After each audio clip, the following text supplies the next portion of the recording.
Umiinom din ba kayo ng barley juice or barley grass powder? By the way, iniinom ko nga pala itong mga mima ko for health purposes. Ganito talaga mga auntie ko kapag nagkakaedad na. Kailangan umiinom na tayo ng mga ganito para naman makinabang yung health natin, di ba?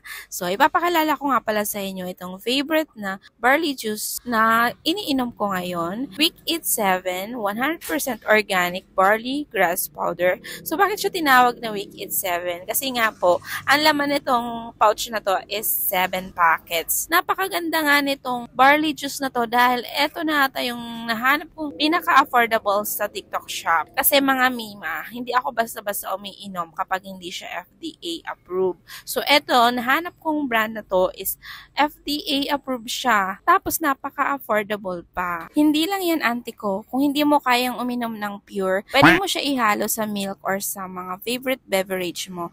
Wag lang po soft drinks. So, mga auntie ko, kung hindi ka pa nakakainom ng barley juice, simulan mo na ngayon para ma-enjoy mo yung health benefits. Dahil ang barley ay nagpo-provide ng fiber, vitamins, and minerals. And yung mga nutrients nito ay nakakatulong para manatiling healthy at malayo tayo sa sakit. Safe for teens, children, lactating women, and sa mga pregnant. Pwede po itong inumin. So, kung gusto nyo din umorder mga mima ko, mga auntie, andyan po sa may pin comment yung link para makapag-order na kayo. Para makapag-start na rin kayo uminom ng barley juice.